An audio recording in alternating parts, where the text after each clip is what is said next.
From DS Media Studios in Tema, Ghana, this is Two Pesewas. Two Pesewas is a weekly podcast where we cover a range of topics, from buzzing media headlines to music to highlights from the week. Each episode is co-hosted by myself, Peaches, and Eddie.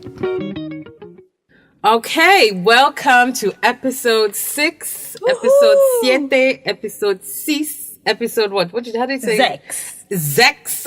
Episode.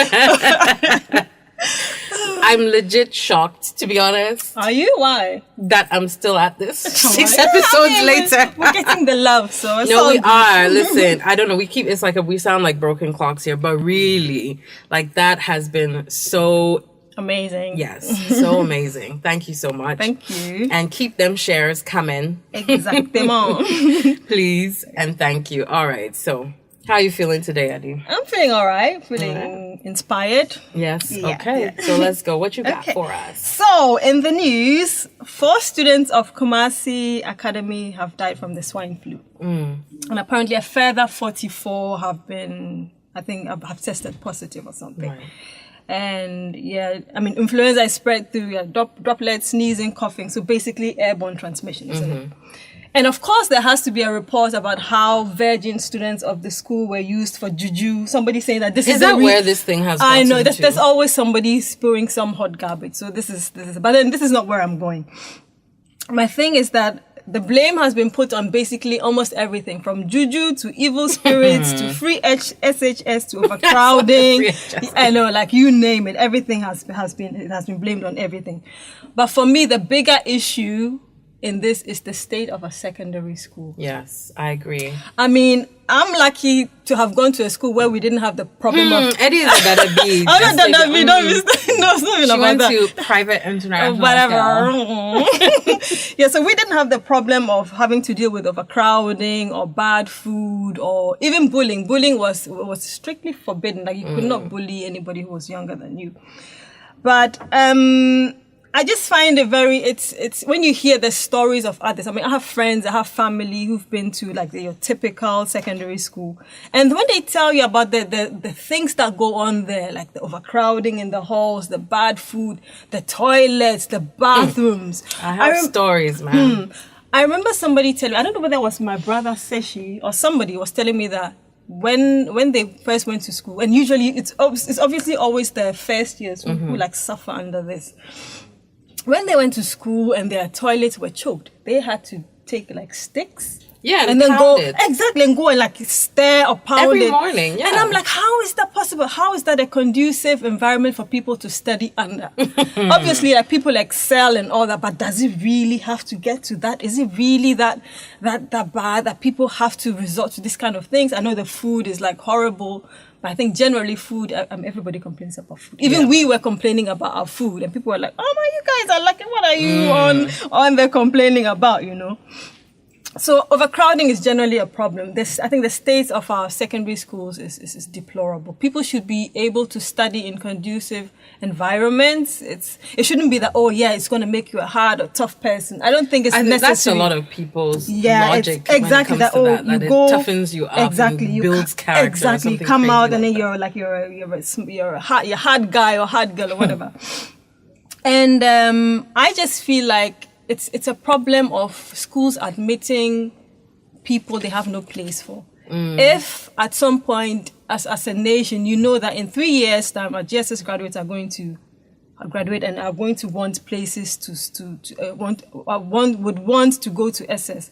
Surely they should have planned ahead. Surely they should have forecasted that at some point, so and so number of people are going to get into secondary school. So let's plan ahead for that. But I don't think we're doing that.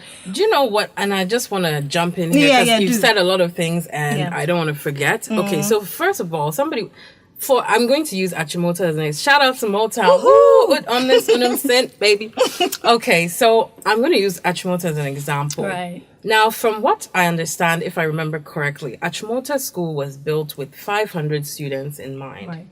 When I was there, the student body was up to 1,500. Can you imagine? That's three times. Exactly. 3 times the capacity it was intended for. And they probably haven't expanded it. And yes, so the most that they did, they had converted my house like this used to be the engineering building or whatever, and then they converted it into a girl's house. Right. First a boy's house, then a girl's house. Okay.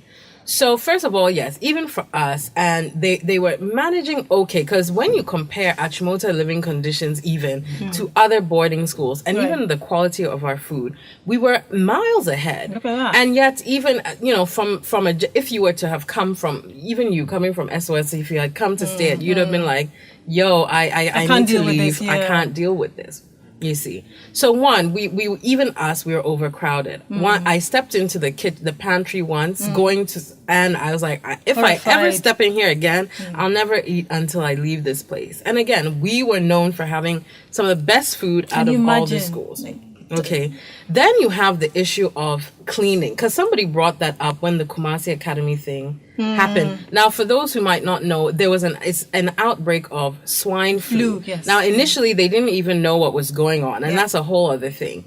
And so parents started panicking, took some of their kids home. So we don't even know if this thing is properly contained or whatever it is, because there has been no proper quarantine measures taken. Then they were like, the president should have gone there to, let me know. I'll get to that in a minute. Like some of these, So, but when we came first year and you were talking about, having to pound the toilets to clean, because again, we didn't have flowing water. Okay. So, and so somebody raised an excellent point that we keep talking about all these things and, hygiene and whatever, but the schools don't even provide you cleaning supplies or cleaning material. So in the end, everything we did to clean in that whole school was done with key soap. Whoa. Do you get me? Like everything we was scrubbing, washing, disinfect, everything. It was just key soap, duck soap. And that is obviously not enough. Like I was thinking to myself, it is just by God's grace that we haven't had more outbreaks in schools. Seriously, to be quite honest. Seriously, like when you look at the conditions, and I hear some of the secondary schools, you go past by their bathrooms and it smells so bad. Because again, no water. We had to walk, a mile down the road to a well to fetch water and bring it back the entire first year. Like why do until people the have school to go? pump started working, and then you got the water, but still there weren't enough toilets considering how many students, things like that. So I mean, we like to do a lot of talking, and I'm like, but what do you expect? We always do so much talking after things happen. Have happened. Like, given what the conditions in the school are like, it was just a matter of time really. And these conditions aren't new. They've been like this for over I don't know how many years. Like ever nothing since, is changing. Every school has faced, they started out, we were eating beans and sausages for breakfast Look at at Chimoto that. school. And, having little cubicles for your bed. And now we're just piled on top of each other like sardines. It shouldn't be. I mean, we're human beings. It really doesn't have to be that way, you know. So, and that was mine in the news. Let's be a bit more. And then also you raised the point about overcrowding or just admitting too many students. I think one of the major problems is that in terms of, let's call them tier 1 schools, secondary schools, there's so few that no matter how many schools pop up, everybody still wants to send their kids to the same 10 schools. So it's like there's this enormous pressure then put on the school, and if you don't admit students, then now they always say Achimotans are elitist, because I'm like, look, it's not a bad thing to set an academic limit. If you don't get this grade, you can't get in here. Standard, That is not elite. I mean, is that elite? It's not. Like, everybody has standards. Give somewhere. People the chance to get a good education. I mean, everybody you can't admit that. Everybody. Exactly. It doesn't work that way. So I don't know. It's a shame. But something does need. I mean, there needs to be a serious overhaul. Yeah. And of course, ever since the schools all became like government schools, let's just be honest, that's when the serious dip started happening. The chaos that's happening right now. So I think is it one of the churches, is it a Presbyterian church or one of the churches, last I heard or recently asking to take back ownership of their schools. Of the schools, okay. Because I'm sure they have, the Presbyterian Church can come up with more money to really make the school what it should be and set their own standards and whatever. Exactly. And of course, and have nobody people are like, meddling. because then you won't let children from public schools in. And I'm like, well, I mean, I don't know. If the school is saying they need a certain grade and you don't get the grade, you shouldn't be able to get in. Or you can't afford it anymore because they'll probably raise the school fees, you know. Just, I don't know. But then if in doing so you're able to provide quality education, better living standards or whatever for the students that do get in, is it such a bad thing? I don't know. So. I mean, even besides those who can't afford, there are always means of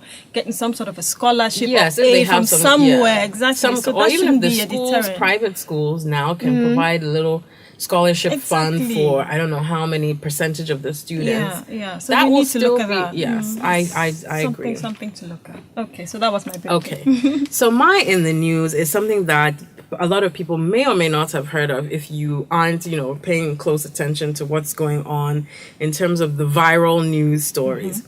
So this is about Akosua Sika, Asaawa Gh, and Sarah Gh. Ooh, I have no idea who. Okay, so I don't know. Did you see a video? It went viral of this girl who was jumped by a gang of girls. No. Okay. So let me just tell you the story and how it unfolded in real time. So this girl, her name is Akosua Sika. Now, the video shows her sitting in this sitting room and this gang of girls, like 7 girls, come in and they're like, hey, who you doing? What are you doing here? And she's like, oh, she came to visit the guy. And the guy is called Asaawa Gh. And, they were like, don't you know he has a boyfriend or whatever? And then they literally started slapping her around. Oh. And the girl, so the Sarah Gh is the boy's girlfriend, and was like kicking her and punching her. And they were like, she should get out and whatever. And she's like, oh, why are you doing that? And so they were insulting her, kept, as she's walking out, and they'll punch her in the head kind of thing, and threw her out of the house, right? Whoa. So now they're like, it's the police should get involved, blah, blah, blah. Okay. So in the aftermath of this, I just feel like this story highlights so many of the things that are wrong with Ghana today, and it just eats me alive, okay? So the girl now, the Akosua girl, later went and put a statement saying, yes, that was her in the video. Right. And basically she met this guy online. First issue. Met this guy online. They were talking. He said he had a girlfriend, but his girlfriend was crazy. He wanted to leave her, blah, blah, blah. And then they had been talking back and forth. And she's like, she said they should meet up. And so she said she should go to his house. Okay. Now, she said the reason she was over there, she's like, as a lady, it is normal to ask a guy who likes you for something. Oh, my whether it's God. Money or if I'm hungry, he should be able to get... Okay. Is he your daddy? So now, this girl this girl looks like she's about 17 to me. Okay, so let's put that in context. Okay, now... Second development after that, a couple of days later, apparently the girl, Aku, went back to this guy, Asaawa's house, with her mother and some brothers looking to find the guy and the girl and beat them up. Okay? So now let me get into what bothers me here. One, and we talked about this the other day, women who are male identified. You, this Sarah Gh or whatever it is, your boyfriend is the one that is online DMing other girls, telling them that, they hate, you're mad and he wants to leave you, blah, blah, blah, blah, blah. But when it comes down to, so it seems as though she found the exchanges between Aku and him and was like, I guess, I don't know if they had some sort of argument or whatever, but in all she could come up with in her mind is like, let the girl come here and I'll show her. Yeah. So again, why are you beating up girls who are, again, she said she was minding her own business online. This boy is the one that came, started talking all this jazz and whatever. So what are you beating her up for? What is this? You look lame. You should be confronting your man, and if you've done it or you can't do it, because apparently that was the guy's house. So clearly, and she's like, when she was slapping her, even during the thing, she was like, "Do you know how I've suffered with this boy?" Like, And why? what is wrong with you? What point does she have going over there to beat somebody up? So she made the guy, or she took the boy's phone and was like, I think continued the conversation with the girl and had her come over for the sole purpose of beating her. Come on now. That's wrong. At 17 as well. Stop being so male identified. If your boyfriend is a cheater and is DMing girls, get your stuff and leave. Yeah. There's no point coming to beat up fellow 18-year-old, 17-year-old kids so when ridiculous. she wasn't the one that initiated in the first place, it appears. And even if that's the case, then leave. What are you trying? You want to stay with him so that next time you beat up the next and you just continue beating up people. And I'm sure this is just going to be a source of quarrel between them for the I don't know for how long. And then they'll be over. Over, exactly. Secondly, this undercurrent of what I call transactional sex. Yep. I don't know, and I don't ever want to come off, what is it, middle class, upper middle class, privileged, or whatever it is. But I swear, when we were JSS, SSS, I wasn't thinking. there was never, and it wasn't just us, okay? I never knew anyone who'd be like, a guy, you equate how much a guy likes you to what he's able to give you. How can you be, if you're 15, 16, up until, if you're anyone of school going age, all the way up until 24 when you graduate from university, where is any guy supposed to be getting anything from? Yeah, like why? Someone was telling me that, the Legon girls expect their boyfriends to be buying them credits, paying for their hair and like everything. Is he not a student in class with you? Yes, I really don't understand. And you are 17. That boy looks about 20. So when you say that he should be able to, if he loves me, he should be able to help me. Is he your father? That is what I keep saying. Is he your father? Do you not have parents? And the point is, if your parents can't do it and you're okay with that, why is your demand? For him to do it. Someone your age mate should play the role of your dad now.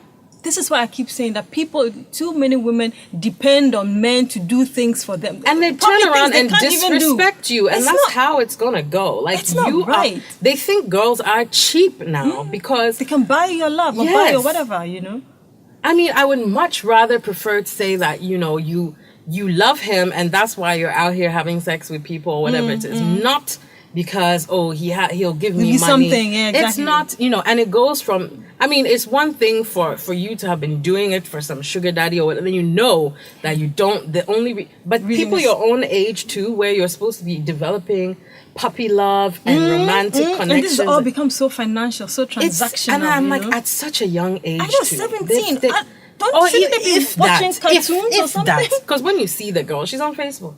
She's 17 max. She's probably, she looks very young to me. And this is the mindset of so many people. That's unfortunate. It's so very, I don't want to say majority, but I have a feeling it's a majority. Seems like of people it's a majority. It's like all that. money. You have a boyfriend, he has to give you a monthly stipend. And if he doesn't, then he can't help you in any way. He's no good. He's not a good boyfriend. Make money yourself. Do you bring nothing to the table? Yeah. And the things that they usually ask for, I think they probably can't afford themselves, Of course. It's okay. Now, the other thing is, teenagers acting up online. So I went and looked on this girl's page and I'm like, no. First of all, one, if you're meeting people online, your first physical meetup should not be in his house. Come on, sis. That's dangerous. Come on, my little sister would not. Go and somebody meet at you the don't mall. know. You've He never could be seen a killer for all you know. He could be anything. You don't know him from anywhere. Do not go to people's houses. I'm not, me. I don't believe in blaming victims or whatever it is. But nobody should be meeting strangers in their house, a non-public environment. Exactly. Go to some public space. If you want to meet up with people that you met online, fine. Don't do it in a public space. Do it in a public space. So who, maybe he's even catfishing. So who you're talking to. And, she's literally slightly wiling out online. I'm like, okay. So so then it brings me to the next point, okay?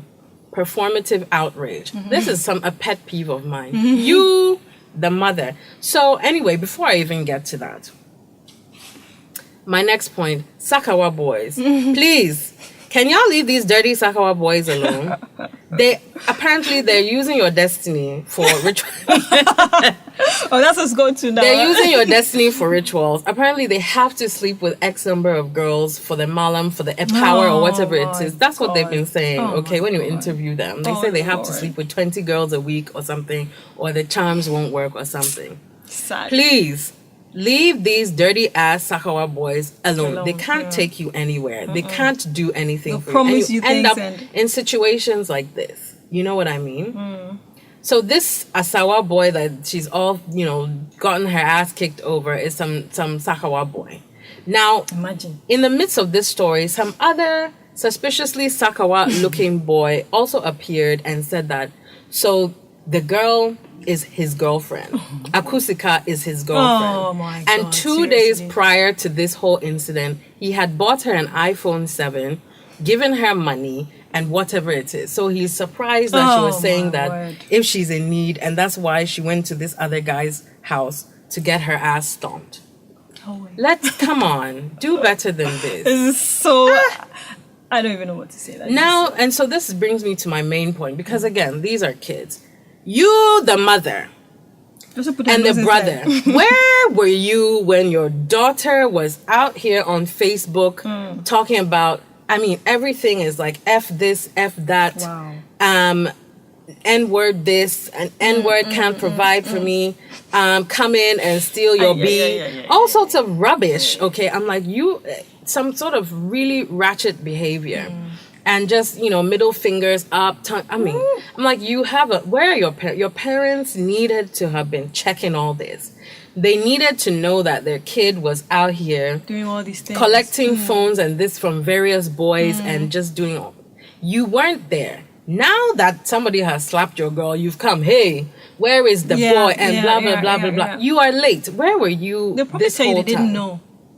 They'll probably tell you, but we didn't know that this people need to watch what their kids are doing. Because they're kids, 17, they're still kids. They're not kids, that's why they need adult supervision, because they do stupid things all the time. It is for you, the parents, to know what your children are doing. If the clothes she's wearing, if you didn't buy them. And you see, that's what a lot of these parents do. They'll straight up tell you, your mates are out here getting things. What are you doing? You're they encourage it. Yes. Especially some of the moms. Because you've seen the girl. You did iPhone 7. Where did she get the money to buy? You didn't ask her anything. The clothes she's got on, you didn't buy them. But she doesn't have a job, but she's wearing new clothes every time, out and about.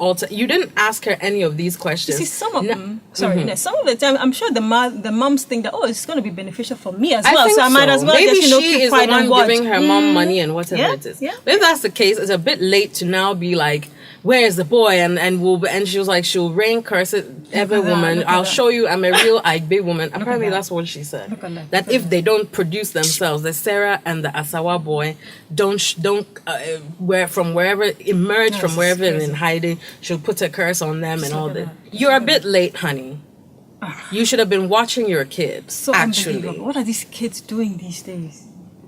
So anyway, and then the last point is people were tagging. Do you know who Pepper Them Ministries is? Yeah. Okay. Yeah. So Pepper Them Ministries is like a feminist advocacy group, or I guess feminism awareness, things like that. And of course, this being Ghana, they are literally derided every second of every day. It's so bad. Insulted, harassed, sometimes getting death threats, rape threats, everything. And suddenly, when this thing happened, people kept tagging them. Why are they tagging them? Why are they tagging them for so what? now you know they have value. Pepper Them Ministries police. What should they come in and do? Yeah, exactly. You finish insulting them and just bitter women who can't find men. Husbands, or is it because it's girl on girl crime? So that Pepper now is for feminism. Yep. Feminists should come and say, leave them alone. I'm like, y'all, you see, people play too much. Okay. But yeah, I think mostly it's just this trend of young women selling their bodies for anything. Nothing. It really upsets me. And I don't know. I know things are hard, but like, I don't know. I don't know. Some value. Because some person's perspective is like, the thing, you will give it out anyway, so might as well It would benefit. do enough from I'm like, well, isn't that prostitution then? You're a prostitute. But if your motivations are financial and it's nothing to do with an emotional connection or any feelings of, you're hoeing. it's kind of prostitution. You know, like, and it's I don't know. It's a pity, and the people are so young. They're getting younger and younger as well. You know, and they're going to grow with this mindset. Like when they trying to look for somebody to get married to, like when they go into university, this is the mindset that they're going to go with. And it's not about self-development. It's not about let me go out and figure out how to do this so that I can get the things I want. It is by myself. Let me bleach so that I'll attract the somebody. kind of man exactly. that will buy things for me. I mean, I don't know. Wrong. I just I don't know. It really hurts my feelings. You know, I'm like, girls, man. Don't sell yourself so short. Anyway, so that's a good one. That's a good one. Yeah. Thanks for bringing that up. It's unfortunate. It really is unfortunate. You know, it's a sad story. And at this young age, where you that's when the love. I know, like no care, just enjoy. You hold hands, and you didn't have anything. No one could afford anything. So you just sit fun, and enjoy walk. it. You like walk. Like let's walk to the beach. It'll take you an hour and a half to walk there, and just sit down and do puppy love stuff. Now you want iPhone 10.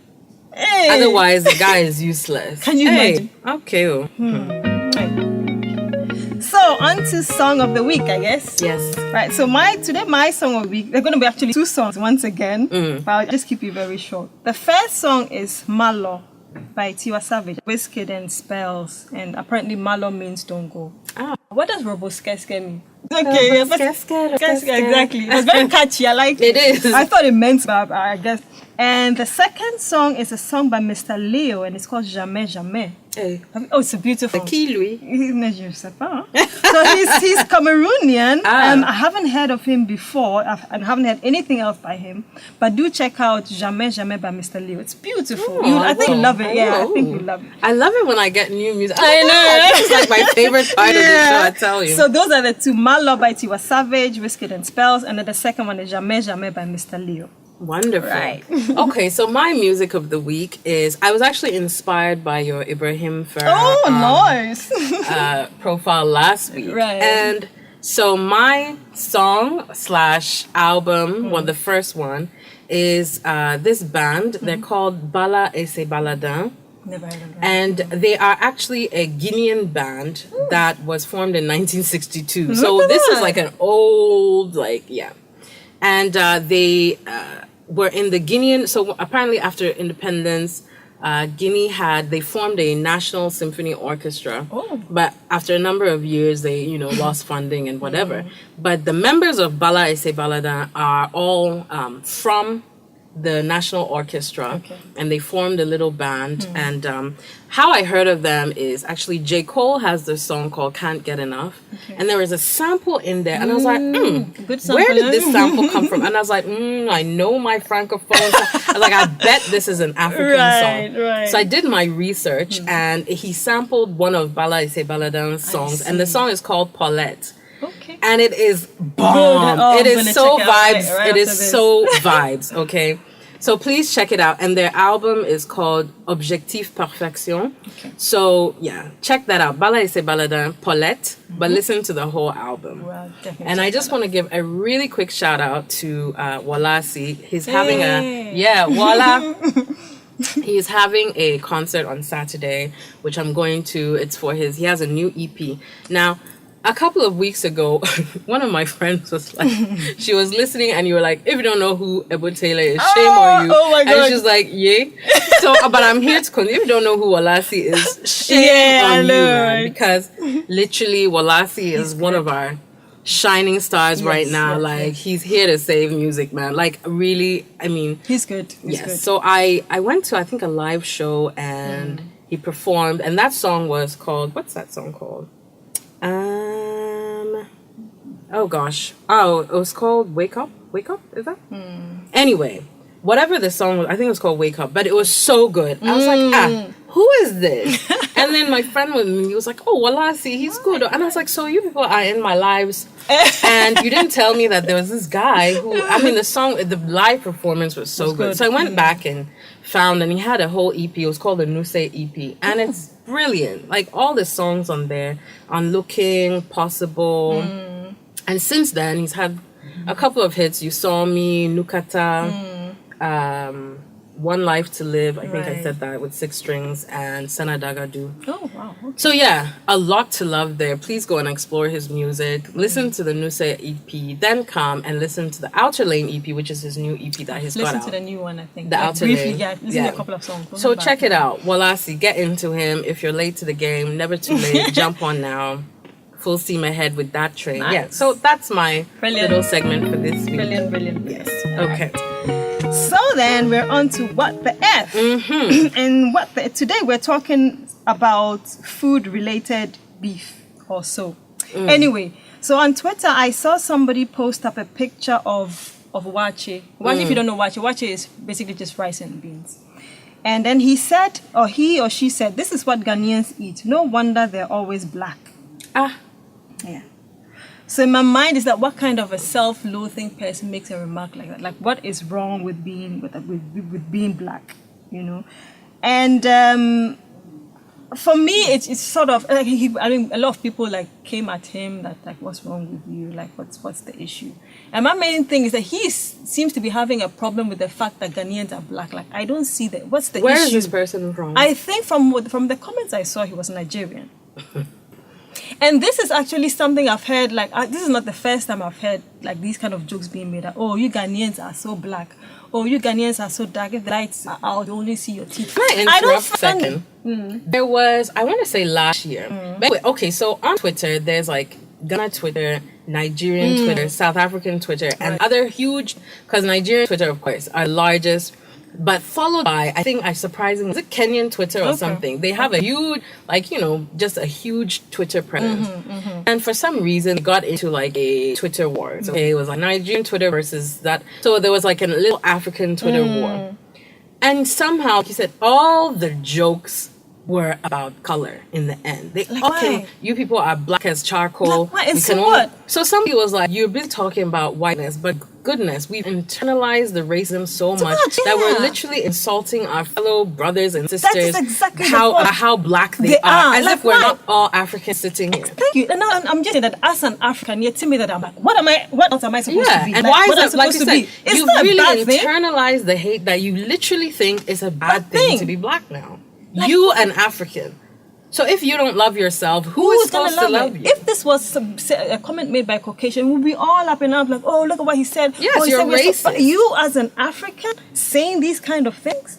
Like, I don't understand. For me, it was very personal for me. Like, no, you cannot as an African come and tell me, oh, you're black. Yes, what?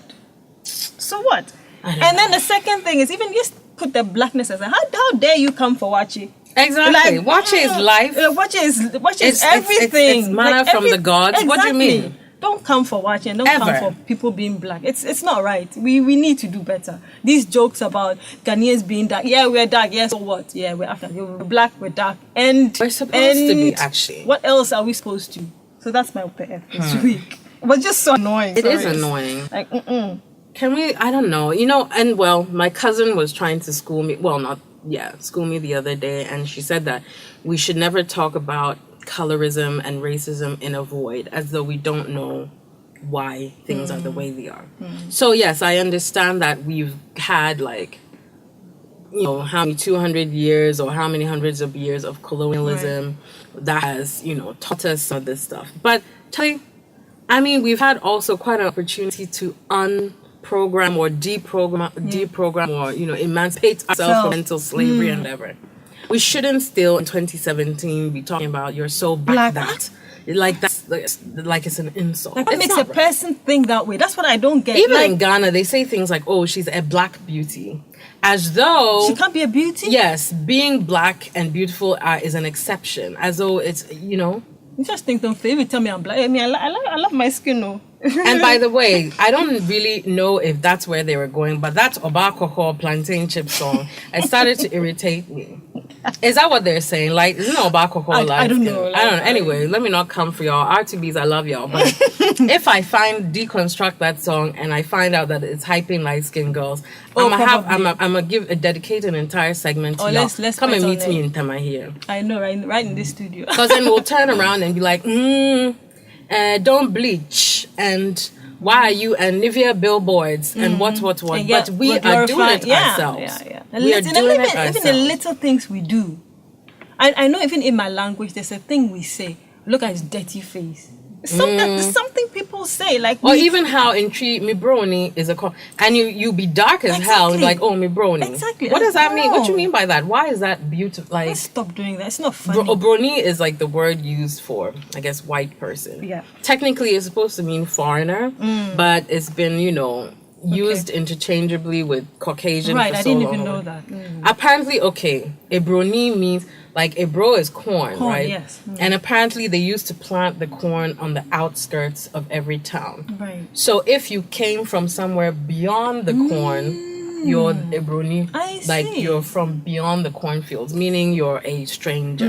Oh, that's interesting. Yes. That's a nice one. I learned something today. Yeah. What? 3 lessons? Okay. Anyway, do better. Don't be like you were calling Stop people the dark, insults. charcoal, black and stuff. Excuse me. It's not funny. Shame on anyone who does that. And a lot of people do. Shame on you. Yeah. Think about what you're saying. Right. Okay, my what the F today is like purely some Judgy McJudgerson stuff. And I think maybe some people heard about this, but I was obviously very late to it. It only popped up on my Facebook yesterday. I was actually going to talk about Miss Ghana Universe's national costume. Oh. You can go check that out for yourself, and please answer the question of what the F is that supposed to be, because I don't understand whose costume that is. That all the tribes and cultures we have in this country, she's wearing what is like, I don't know what she's wearing. I don't even know what she was wearing. I have to check it out. It was like an evening gown, and they were like, oh, it's not traditional enough, so they put some plastic. I don't know what is this supposed to be, raffia, but it looks like yellow plastic, shredded plastic, and some funny bee's nest look. Sis, don't let me comfort you. But moving on, you're lucky you got displaced by. She got displaced by a woman who is called Daljinder Kaur. She's Indian. And she had I think she's now the oldest mother in the world, I think. Oh, I saw this morning. Had her first child at the age of 72. I saw it this morning. Sis. I can't even call you sis. Grandma. Granny. Why did you do that? I mean, I felt like that was such a horrible thing to do.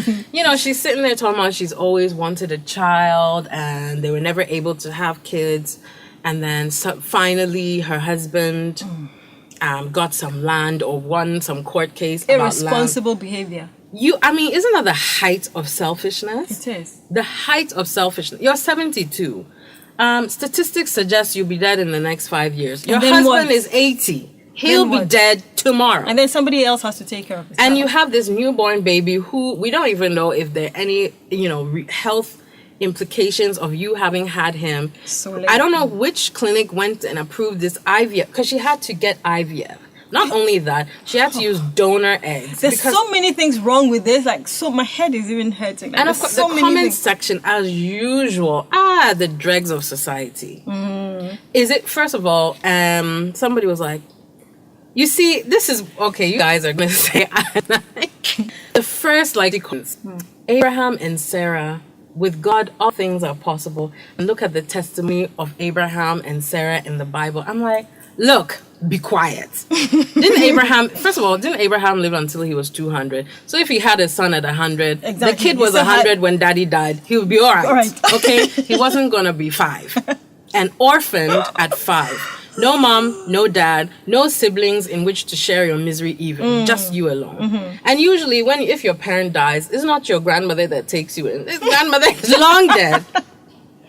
Auntie is usually next, your mom's sister. Whereas his mom's sister is probably dead. Okay? So now this child is going to have some grown-ass nephew or niece or something. Why are you doing this? You can't even play the lady, poor lady. I mean, she looks her age. It's not like she looks young for her age. Listen, I'm going to say something. And I say these things and people think maybe I'm mad or I'm crazy. The point is, not everybody is going to have a child. And that's okay. okay. You might want to have a child, but not everybody is going to have a child. Just accept it and stop trying to force things that are not there. It's not by force. It's not by force. Just like not everybody's going to get married, not everybody's going to have a child. Just deal with it. At 72, why are you having a child? Like, why? And I've always wanted. That's so self. I'm so. That's And then the second, irresponsible. Everybody was like, "Oh, children are a blessing." Children are a blessing is the all lives matter statement when it comes to childhood. What exactly does children are a blessing mean? Because if children were really a blessing, we wouldn't have any orphanages. And we wouldn't have child slaves, we wouldn't have abandoned children on the street. Tell them, Fiona. Children are a divine blessing. Please stop saying. You look so stupid when you say that. You look stupid. At the end of the day, somebody else is going to take care of of that child. Children are supposed to be a blessing, perhaps, but obviously the way the world is, not every circumstance can cater for a child, and you know it, and they know it too. And somebody was like, "Well, they have money." I was like, "Yes, well, does Batman look well adjusted and happy to you? Does he? His parents were rich when he died. Does he look like he's thriving?" Oh, you're killing me! Oh no, this is absurd. God, I'm like, this lady out here saying she doesn't regret anything except now that the baby is crawling, she can't keep up with him. What you thought? Like, what was she thinking? What did you think? No, I think that's just anyway. Let's just accept your lot in life. It might be painful, it might be hard, or yes, whatever. But you've got to deal with it. Like, not and everything... if you were going to do IVF, you should have done it at 45. You don't. If you're 70, just say, "Oh, we would have loved to have a child, but we didn't." And we can nurture other people's kids. That's the thing. Like, there are so many other opportunities. Even if you can't have it, aren't there people to adopt? Like, does it have to be your own child? Is it that? Is it ever that serious? Or maybe we're in the minority. I don't know. Anyway, tell me what you think, though. Let us know. Let us know, exactly. Give us some feedback. Right. Okay. So, 2 Pesewas. Again, I'm going to try keep it short. So, last week Sunday, I decided to turn off my phone for, I think, a majority of the day. And when I turned it back on, I don't know how many messages, 47 WhatsApp messages. I immediately went to Twitter, Instagram, the usual. And I'm saying that we get so consumed by our phones. We're always holding our phones, always checking out something. We fear that we're missing out on something. Put your phone away. If you wake up and the first thing you do is grab your phone, me. I know this is me as well. Like, you need to rethink it. Our phones are consuming too much of our time that we could be using to do other productive things. So let's just have a rethink about how we're using our phones. Don't check your Twitter or your Facebook every 1 hour. You go back and check and realize that you really haven't missed out on anything. So let's put like larger breaks in our phone. I mean, look at the room. If you think of the days where we had landlines, nobody was all the time on their phone. So let's take it back a bit. That's my 2 Pesewas. Okay, nice and short. Well, So we all know brevity is not my strong point, but I'm trying to, my strong suit, but I'm going to try. So my 2 Pesewas is on Ghanaian funerals. Ooh, yes. I wrote up on and I'm this. sure we can, we can replace Ghanaian with almost any other African country and still have the same results. Now, I feel like one of the main problems with Ghanaian funerals today is that they exist in this uneasy space between the traditional and the modern. And it is just not working out on any front. Okay. Right. So, back in the old days, according to my dad, we had this thing where when somebody died, because there was nothing like morgue or electricity or anything, the burial had to take place almost immediately. Similar to how Muslims do it now. Yes, Within 3 days, you're in the ground. And of course, you would not have had the opportunity to inform everybody who would have wanted to come and pay their respects and whatever. So traditionally, a burial service is a completely different event from a funeral. Okay. So when it came time, let's say 3 weeks down the line, the word has finally spread to this, that, and they're having the funeral. The funeral then becomes a time to celebrate the life of the person, reflect on the life they've lived. Okay. The sadness is kind of over. You did that at the burial. The person is gone now. So you just think of the good times. And that is where the music comes in, the Right. more celebratory environment, the sort of making merry aspect comes in, is because of that vibe.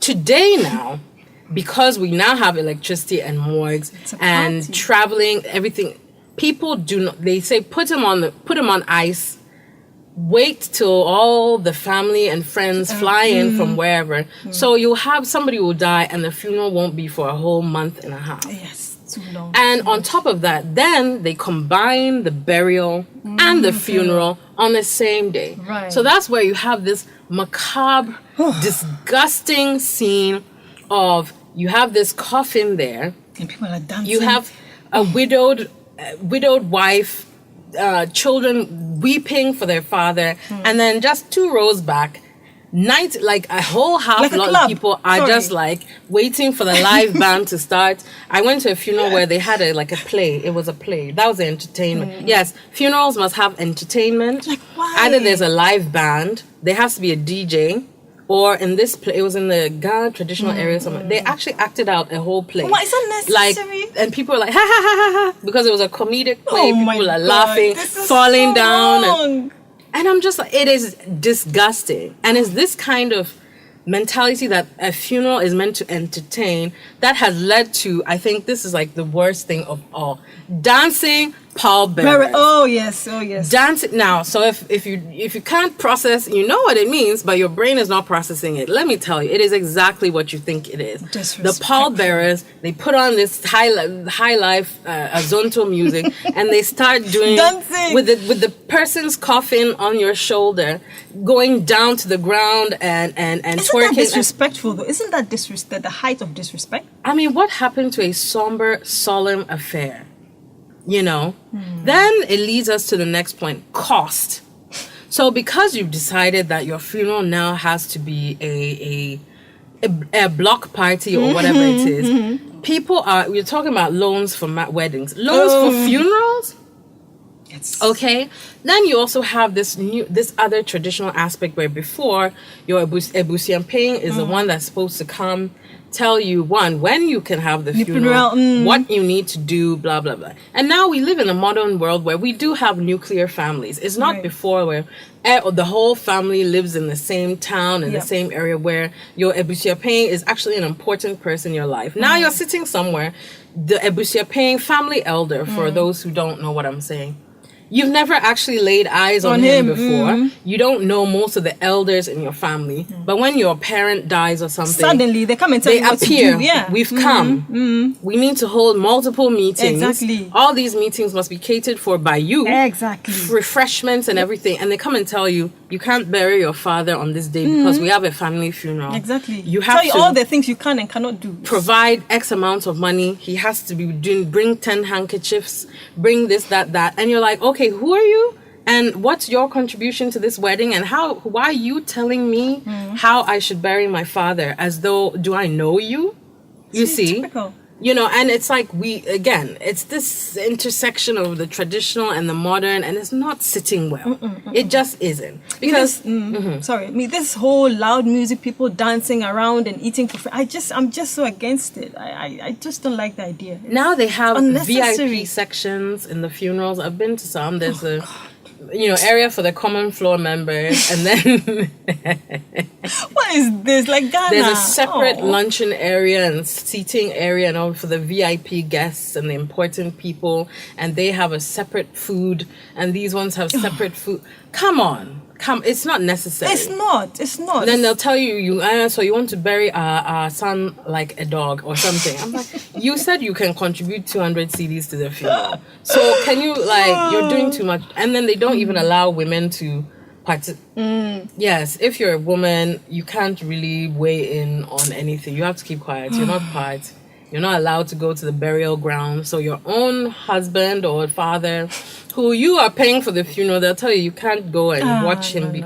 No, I think we have to make up our minds. If we're going modern route with the nuclear family and, then we need to also be given agency, and you can't come now and tell me that what to do. what to do. You know, and I think we need to let some of these traditional stuff go anyway. Some of the stuff is just not necessary. And it's too much. Sorry. It's too much and it's not necessary. So that's my thought on Ghanaian funerals. Yeah. Okay. Right. Oh, do you have a shout out? Shout out. Today I have a shout out to Ayotomi Elemide, my very, very good friend. Hope you're well. Yeah, all that good. Thank you for listening. You've been listening the entire time since we started. So I just want to say thank you. Oshe gone. Brothers. All right, then. Oshe brothers. Okay, and episode 6 is a wrap. Thank you so much for listening. Thank you. Keep your suggestions coming, your feedback. We love to hear from you. Follow us on Twitter, all that good stuff. You'll hear it playing in the outro. Exactly. Please do it. Please share, like, all that stuff. Thank you. All right, till next time. Bye. If you enjoyed the episode and you're listening to us on any of our platforms, please give us a thumbs up. Remember to subscribe, and we'd also love for you to share this episode with your friends. Let's continue the conversation. We'd like to hear your feedback. Information on how to reach us on our website can be found in the description.